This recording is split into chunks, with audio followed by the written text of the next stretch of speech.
नमस्कार दोस्तों, स्वागत करते हैं आप सभी का यूएसटी जी क्विज में। तो दोस्तों आज जो है कि बिहार डीएलएड एंट्रेंस एग्जाम 2024 का 13 अप्रैल का फर्स्ट शिफ्ट का पेपर कंप्लीट हो चुका है। उसी पेपर को हम सभी देखने वाले हैं कि क्या क्वेश्चन पूछा गया है, किस टाइप का क्वेश्चन पूछा गया है, कहां से वेटेज सबसे अधिक लिया गया है, यानी कि किस टॉपिक से ज्यादातर प्रश्न पूछा जा रहा है। तो जिसका भी अगला शिफ्ट में एग्जाम होने वाला है, वीडियो को कंप्लीट जरूर देख लीजिएगा। आप सभी काफी आपको मदद करने वाला है ये सारा टॉपिक जो नया मेंशन हुआ है। और प्रश्न के साथ में कुछ इंपॉर्टेंट फैक्ट भी आपको बताएंगे, कुछ क्वेश्चन कवर करवाएंगे क्वेश्चन से रिलेटेड ही। तो आप उसे जरूर याद करके जाइएगा, प्रश्न आराम से बना के आइएगा वहां पे। तो चलिए शुरू करते हैं आज की सेशन को। फ्रेंड क्लास को लाइक करके आप सभी शेयर अपने दोस्तों में जरूर कीजिएगा। देखिए आज का फर्स्ट क्वेश्चन जो आपसे इसे पूछा गया था, पहला क्वेश्चन था कि बोल्शेविक क्रांति का नेता कौन था। तो देखिए बोल्शेविक क्रांति ये रूस से संबंधित है और इसका नेता था व्लादिमीर लेनिन था, ध्यान रखेंगे आप सभी। और ये कहां से संबंधित है? रूस से संबंधित है। अगर अगला शिफ्ट में क्वेश्चन पूछा जाए कि ये विद्रोह की शुरुआत कब हुआ था, 1917 में हुआ था, ध्यान रखेंगे आप सभी। उसके बाद कुछ इंपॉर्टेंट जो है कि एक्सपेक्टेड क्वेश्चन याद रखिएगा, हो सकता है अगला शिफ्ट में क्वेश्चन पूछा जा सकता है। अगर अगला शिफ्ट में क्वेश्चन पूछ लिया जाए कि रूस में सख्त आपातकालीन उपायों की शुरुआत किसने किया था, तो स्टालिन ने किया था, ध्यान रखिएगा। अगर अगला क्वेश्चन पूछा जाए कि रूस में पहली पंचवर्षीय योजना की शुरुआत कब हुआ था, तो यह 1928 से लेकर 1932 तक में चला था। जबकि अपना भारत में पहली पंचवर्षीय योजना आपका 1951 से लेकर 1956 तक चलता है, ध्यान रखेंगे आप सभी। जो भी क्वेश्चन पूछ लिया जाए आंसर कर लीजिएगा। अगला क्वेश्चन याद रखिएगा, एक्सपेक्टेड क्वेश्चन है, हो सकता है अगला शिफ्ट में क्वेश्चन पूछा जा सकता है, ध्यान रखेंगे आप सभी। रूस की क्रांति को बोल्शेविक क्रांति के नाम से भी जाना जाता है। जो रूस में क्रांति हुआ था इसे हम सभी बोल्शेविक क्रांति के नाम से भी जानते हैं, जो क्वेश्चन पूछा गया। उसके बाद याद रखिएगा आप सभी कि विश्व के एकजुट मजदूर का नारा जो है कि ये किससे जुड़ा था, तो ये रूस की क्रांति से ही विश्व के एकजुट मजदूर का नारा जुड़ा गया था। याद रखिएगा, अगर क्वेश्चन पूछ लिया जाए तो आंसर कर लीजिएगा। अगला क्वेश्चन याद रखेंगे आप सभी कि सोवियत संघ का विघटन कब हुआ था, तो ये 1991 में जो कि फ्रेंड सोवियत संघ क्या हो गया था, विघटित हो गया था, ध्यान रखिएगा। लमसम जो है कि इसमें 15 देश शामिल था, याद रखेंगे, जिसे यूएसएसआर के नाम से जानते थे, और वो सभी क्या हो गया, विघटित हो गया। इतना सा फैक्ट को जरूर याद रखिएगा, जिसका भी अगला शिफ्ट में एग्जाम है। देखिए जितने भी जुड़े फ्रेंड क्लासेस को लाइक जरूर कीजिएगा। देखिए आपके लिए हम 100% एफर्ट लगा के सारा कंटेंट तैयार करते हैं ताकि आपको बेहतर से बेहतर कंटेंट दिया जाए। देखिए जो हमको मिलता है वही चीज आपको प्रोवाइड करने का कोशिश करते हैं, गलत चीज आपको बिल्कुल हम नहीं देना चाहते हैं। जो क्वेश्चन पूछने का पैटर्न है, जो चीजें आपको दिया जा रहा है, जो चीजें आपसे पूछा जा रहा है, वही चीज हम आपको प्रोवाइड करने की कोशिश करते हैं। तो थोड़ा सा अपना भी दिमाग लगाया कीजिए। अगला क्वेश्चन पूछा गया था कि Mg यानी कि मैग्नीशियम का परमाणु संख्या कितना होता है, तो ये परमाणु क्रमांक इसका 12 होता है, यही क्वेश्चन पूछा गया। अब थोड़ा सा एक्सपेक्टेड क्वेश्चन याद रखिए, जो हो सकता है अगला शिफ्ट में अगर पूछना होगा तो पूछ लिया जाएगा। अगर क्वेश्चन पूछा जाए कि लिथियम का परमाणु क्रमांक कितना होता है, तो ये आपका 3 होता है और इसे हम सभी Li से संबोधित करते हैं, ध्यान रखेंगे। हीलियम का परमाणु क्रमांक कितना होता है, 2 होता है हीलियम का परमाणु क्रमांक, और He से इसे हम सभी संबोधित करते हैं, यानी कि प्रतीक चिन्ह इसका He होता है। उसके बाद अगर क्वेश्चन पूछा जाए कि बेरिलियम का परमाणु क्रमांक कितना होता है, तो 4 होता है, और इसे हम सभी Be से क्या करते हैं, संबोधित करते हैं, यानी कि प्रतीक चिन्ह इसका Be है। हाइड्रोजन का परमाणु क्रमांक कितना होता है, 1 होता है, और इसका प्रतीक चिन्ह क्या है, H है, ध्यान रखेंगे आप सभी। सारे इंपॉर्टेंट परमाणु क्रमांक है, याद करके जाइएगा आप सभी, प्रश्न बना के आइएगा। देखिए जो क्वेश्चन पूछा जाता है उसी से रिलेटेड क्वेश्चन पूछने का चांस रहता है, और थोड़ा सा आपसे प्रीवियस पेपर को जरूर देख लीजिएगा, क्योंकि वहां से क्वेश्चन उठा उठा के पूछा जा रहा है। तो एक बार आपसे उसको जरूर देख लीजिएगा, और उसी पैटर्न का क्वेश्चन भी पूछा जा रहा है, तो इतना सा काम जरूर कीजिएगा। एल्युमिनियम का परमाणु क्रमांक कितना होता है, 13 होता है। ऑर्गन का परमाणु क्रमांक कितना होता है, तो 18 होता है, और इसे AR से हम सभी संबोधित करते हैं, ध्यान रखेंगे आप सभी, याद रहेगा। ऑर्गन को याद करके जाएंगे आप सभी, ऑर्गन वाला। मैग्नीशियम का परमाणु क्रमांक कितना होता है, 25 होता है, नोट कीजिएगा। कोबाल्ट का परमाणु क्रमांक कितना होता है, 27 होता है। उसके बाद अगर क्वेश्चन पूछा जाए कि आर्सेनिक, इसको आर्सेनिक कर लीजिएगा। आर्सेनिक का परमाणु क्रमांक कितना होता है, तो 33 जो कि फ्रेंड आर्सेनिक का परमाणु क्रमांक होता है। जिरकोनियम का परमाणु क्रमांक कितना होता है, तो 20 होता है, जिरकोनियम का परमाणु क्रमांक। सिलिकॉन का परमाणु क्रमांक कितना होता है, तो 14 होता है, ध्यान रखेंगे। तो जितने भी ये परमाणु क्रमांक था इसको याद करके जाइएगा, इंपॉर्टेंट एक्सपेक्टेड क्वेश्चन है, हो सकता है यहां से प्रश्न आपको देखने के लिए मिल जाए पेपर में। जिसका भी अगला शिफ्ट में एग्जाम होने वाला है। उसके बाद देखिए एक क्वेश्चन द्विघात समीकरण में पूछा गया था, कुछ इसी प्रकार से k का मान ज्ञात करने के लिए दिया हुआ था। तो ये द्विघात समीकरण से क्वेश्चन पूछा जा रहा है, तो इंपॉर्टेंट टॉपिक है द्विघात समीकरण, हर शिफ्ट में यहाँ से क्वेश्चन पूछा जा रहा है, इसीलिए आपके लिए इंपॉर्टेंट, इसको पढ़ के जाएंगे। एक क्वेश्चन था कि वर्नाक्यूलर प्रेस एक्ट जो आया था, ये कब आया था? 1878 में आया था, ध्यान दीजिएगा आप सभी। उसके बाद एक क्वेश्चन याद रखिएगा जो पूछा गया था, मार्क्सवाद का मुख्य समर्थक किसे माना जाता है? तो ये कार्ल मार्क्स को माना जाता है, ध्यान रखेंगे आप सभी, याद रहेगा फ्रेंड, आप सभी को याद जरूर कर लीजिएगा। देखिए क्वेश्चन आपसे से जो पूछा जा रहा है, कहाँ से पूछा जा रहा है, अब ये इंपॉर्टेंट है आपके लिए, ध्यान रखिएगा। जो पूछा गया था उससे संबंधित क्वेश्चन भी हम आपको कवर करवा दिए और दिखा भी दे किस प्रकार से क्वेश्चन पूछा जा रहा है। अब थोड़ा सा ये ध्यान रखिएगा, जिसका अगला शिफ्ट में एग्जाम होने वाला है, ये आपके लिए इंपॉर्टेंट है कि कहाँ से क्वेश्चन पूछा जा रहा है। वाच्य और कारक से क्वेश्चन आपके पेपर में आ रहा है, ध्यान रखिएगा। वाच्य कारक हो गया आपका जितने भी पर्यायवाची शब्द है, उसके बाद मुहावरा है, विलोम शब्द है, इसको याद करके जाइएगा। कल जो है कि प्रत्यय और उपसर्ग से क्वेश्चन पूछा गया था, एक क्वेश्चन पूछा गया था आपका उपसर्ग से ही क्वेश्चन पूछा गया था। देखिए संधि विच्छेद से क्वेश्चन पूछा जा रहा है, यानी कि संधि विच्छेद करने के लिए दिया जाएगा, प्लस में आपसे इसे संधि पूछा जाएगा कि इसमें कौन सा संधि है, जैसे यन संधि हो गया, विसर्ग संधि हो गया, अयादि संधि हो गया, ये सभी क्वेश्चन पूछा जा रहा है। उसके बाद एक क्वेश्चन देखिए याद रखिएगा, क्वेश्चन पूछा जा रहा है भारत में पड़ोसी देश से क्वेश्चन पूछा जा रहा है। जितने भी पड़ोसी देश है, चाहे वो भूटान हो गया, बांग्लादेश हो गया, आपका चीन हो गया, या कह सकते हैं नेपाल हो गया, या पाकिस्तान हो गया, या श्रीलंका हो गया, ये सभी से क्वेश्चन पूछा जाता है।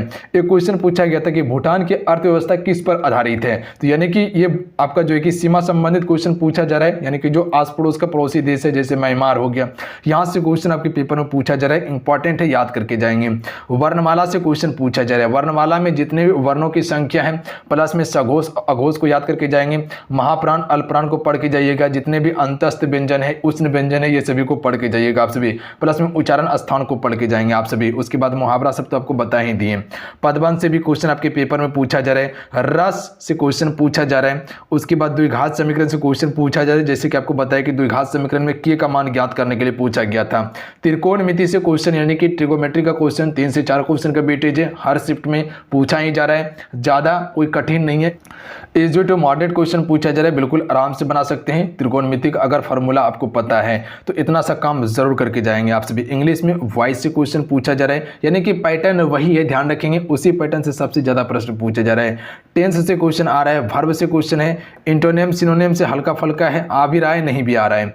उसके बाद प्रीपोजिशन से क्वेश्चन पूछा जा रहा है आपके पेपर में, एक्टिव वॉइस पैसिव वॉइस से भी क्वेश्चन पेपर में पूछा जा रहा है, याद रखेंगे, इंपॉर्टेंट है। फिल अप द ब्लैंक से क्वेश्चन पूछा जा रहा है, सेंटेंस से क्वेश्चन पूछा जा रहा है। तो ये इंग्लिश का कुछ इंपॉर्टेंट टॉपिक है जो कि आपको इतना पढ़ लेना है कम से कम, जिसका भी अगला शिफ्ट में एग्जाम होने वाला है, ध्यान रखिएगा आप सभी।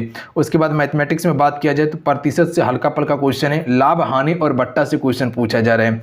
क्षेत्रमिति में आपसे भी जितने भी त्रिभुज हैं, आयत है, आपका सर्कल है, यानी कि अर्धगोला है, समबाहु त्रिभुज, विषमबाहु त्रिभुज, जितने भी हैं ये सबको पढ़ के जाइएगा। समचतुर्भुज त्रिभुज को पढ़ के जाइएगा, जितने भी हैं ध्यान रखेंगे, यानी कि मेंसुरेशन से क्वेश्चन आपके पेपर में आ रहा है। विश्व इतिहास से पढ़ के जाइएगा आप सभी, चाहे वो इंग्लैंड का क्रांति हो, रूस का क्रांति हो, जैसे कि अभी दिखाई कि रूस का क्रांति से क्वेश्चन पूछा गया था, उसी प्रकार से जर्मनी से क्वेश्चन पूछा जा रहा है, फ्रांस की क्रांति से क्वेश्चन पूछा जाता है, ध्यान रखेंगे, द्वितीय विश्व युद्ध और प्रथम विश्व युद्ध से क्वेश्चन पूछा जा रहा है। तो ये सभी आपके लिए इंपॉर्टेंट टॉपिक है, पढ़ के जाएंगे आप सभी, ध्यान रखेंगे। अमेरिका का स्वतंत्रता संग्राम हो गया, इंग्लैंड से संबंधित क्वेश्चन आपके पेपर में पूछा जा रहा है। तो ये सभी इंपॉर्टेंट टॉपिक है जो बताएं, इसको एक बार रिसर्च करके देख लीजिएगा, गूगल पे जाके सर्च करके पढ़ लीजिएगा, जो भी क्वेश्चन मिलेगा, और कोशिश रहेगा कि हम आपको सुबह वाला जो मैराथन क्लासेस 8 बजे चलता है, इसमें आपको कवर करवा दिया जाए।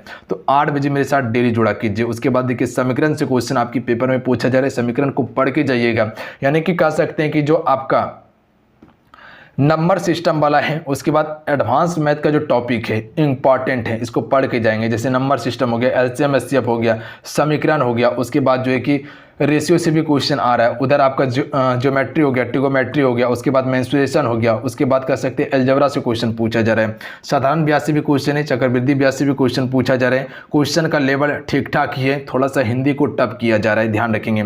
लुप्त संख्या से क्वेश्चन रीजनिंग में पूछा जा रहा है, यानी कि लुप्त संख्या का मतलब क्या हो गया, इस प्रकार से आपको इस प्रकार से गोला दे दिया जाएगा और इसमें 4 ऑप्शन देगा, इसमें मान लीजिए कि 4 दे दिया गया, इसमें 5 दे दिया गया, इसमें 6, और बोलेगा इसमें कौन सा संख्या होगा। इसी प्रकार से क्वेश्चन क्वेश्चन आ रहा है। बैठने के क्रम से क्वेश्चन पूछा जा रहा है। कोडिंग डिकोडिंग से 2 से 3 क्वेश्चन पूछा जा रहा है, यानी कि 2-4 टॉपिक अगर पढ़ के जाइएगा तो 10 में 10 क्वेश्चन बना के आ सकते हैं। रीजनिंग में बिल्कुल इजी टू मॉडरेट क्वेश्चन है, रीजनिंग में कहीं कोई दिक्कत नहीं होगा। आप सभी को थोड़ा सा कथन निष्कर्ष को देख के जाइएगा, जैसे कि सभी बैल कुत्ता है या सभी कुत्ता गधे हैं या कुछ गधे हैं भैंस है, इस प्रकार से जो क्वेश्चन होता है उसको भी पढ़ के जाइएगा आप सभी। उसके बाद आकृति गिनती करने के लिए दिया जाएगा, या हो सकता है आयत आपको गिनती करने के लिए मिल जाए या आपको वर्ग गिनती करने के लिए मिल जाए। इस प्रकार से क्वेश्चन पूछा जाएगा, बताएगा इसमें कितना आयत होगा। इस प्रकार से क्वेश्चन पेपर में आ रहा है। उसके बाद देखिए संविधान से पेपर में क्वेश्चन पूछा जा रहा है, संविधान को पढ़ लीजिएगा। इतिहास में आप सभी विश्व इतिहास और उसके बाद जो है कि आधुनिक इतिहास को पढ़ के जाएंगे आप सभी। एंशियंट और मेडिवल को नहीं भी पढ़िएगा तो कोई दिक्कत नहीं, पर मॉडर्न और वर्ल्ड को जरूर पढ़ के जाइएगा। भूगोल को जरूर पढ़ लीजिएगा। जनसंख्या को एक बार देख लीजिएगा, भारत का पड़ोसी देश देख के जाइएगा। उसके बाद जितने भी राजधानी है भारत का उसको पढ़ लीजिएगा, और उसके बाद कह सकते कि जितने भी बहुउद्देशीय नदी घाटी परियोजना है उसको पढ़ लीजिएगा। कृषि को पढ़ के जाइएगा आप सभी, उद्योग को पढ़ लीजिएगा, और उसके बाद जो है कि आप ऊर्जा संसाधन को जरूर पढ़ के जाइएगा आप सभी, क्योंकि जितने भी आप सभी देखते हैं परमाणु ऊर्जा संयंत्र वहां से क्वेश्चन पूछा जा रहा है, जैसे कि नरोरा हो गया, कुडनकुलम हो गया, ये सभी से क्वेश्चन आ रहा है, तो वो पढ़ के जाइएगा आप सभी। उसके बाद भौतिक विज्ञान से क्वेश्चन पूछा ही जा रहा है, रसायन विज्ञान से क्वेश्चन पूछा जा रहा है, जैसे कि अभी आपको दिखाएं। जीव विज्ञान से क्वेश्चन पेपर में पूछा जा रहा है। याद रखिएगा जितने भी विटामिन हैं, जितने भी आप सभी देखते हैं कोशिका से संबंधित प्रश्न, कोशिका से सबसे ज्यादा प्रश्न पूछा गया, उसको याद करके जाइएगा कोशिका को आप सभी। फिजिक्स में आप सभी लाइट को याद कर लीजिएगा, चुंबक को याद करके जाएंगे आप सभी। उसके बाद जो कह सकते हैं इलेक्ट्रिसिटी को पढ़ लीजिएगा, और यांत्रिकी वाला टॉपिक को जरूर पढ़ के जाइएगा, जितने भी एसआई मात्रक है, क्योंकि एसआई मात्रक से भी क्वेश्चन पेपर में आ रहा है। और उसके बाद देखिए क्वेश्चन का पैटर्न थोड़ा सा चेंज हो रहा है, धीरे धीरे पैटर्न तो चेंज आपको मिलता जाएगा। ध्यान रखिएगा जो मिल रहा है वो हम आपको अपडेट कर दे रहे हैं, जहां से अपडेट होते जा रहा है। क्वेश्चन का लेवल 10वीं लेवल का है, क्वेश्चन इजी टू मॉडरेट है, ठीक ठाक ही क्वेश्चन पूछा जा रहा है। मुहावरा से भी क्वेश्चन आपके पेपर में आ रहा है। तो यही कुछ चीज़ें था जो आपको बताना था, जिसका भी अगला शिफ्ट में एग्जाम होने वाला है। जितने भी टॉपिक बताएं इस टॉपिक को पर डे आप भी जरूर पढ़ लिया कीजिए, और ये 10 से 12 मिनट का आपका ये वीडियो होता है, इसको पर डे ज़रूर देख लिया कीजिए, जिसका भी अगला शिफ्ट में एग्जाम होने वाला है। जहाँ पर टर्न करता है, जहाँ नया टॉपिक आता है वो आपको बता देते हैं। जैसे कि कल के जो एग्ज़ाम हुआ था कल, जैसे कल जो एग्ज़ाम हुआ था 2019 का करंट अफेयर पूछ लिया गया था, तो आपको हम अपडेट कर दिए थे कि 2019 का करंट अफेयर पूछा गया था। हालांकि वो स्टार्टिंग में आ जाएगा, ध्यान रखेंगे आप सभी, बट आप सभी कोशिश कीजिएगा, ज़्यादा दिमाग नहीं लगाइएगा। करंट अफेयर नहीं पूछा जा रहा है, हल्का फुल्का कोई उठा के पूछ दिया गया है। करंट अफेयर का मतलब क्या होता है, 1 से 2 साल का जो घटना रहता है उसी को हम सभी कह सकते हैं। 2019 बहुत पुराना हो चुका है, कोई नया चीज़ रहा होगा तो जो पूछ लिया होगा, या ट्रेंडिंग में होगा तो पूछ लिया गया होगा। तो याद रखिएगा, ये वीडियो को देखते रहिएगा आप सभी, काफ़ी आपको मदद करेगा जिसका भी अगला शिफ्ट में एग्जाम होने वाला। और जितना टॉपिक आपको बताएं इसको आप पढ़ के जाइएगा, आराम से स्कोर करके आइएगा, कहीं कोई दिक्कत नहीं होगा। बिल्कुल जो आपसे बेसिक क्वेश्चन देखते हैं उसको ज़रूर पढ़ लीजिएगा आपसे बेसिक। तो चलिए मिलते हैं। जय हिंद, वंदे मातरम। ध्यान रखिएगा, पढ़ाई करते रहिएगा। जाते जाते फ्रेंड क्लास को लाइक करके आपसे भी शेयर करके जाएंगे। जय हिंद।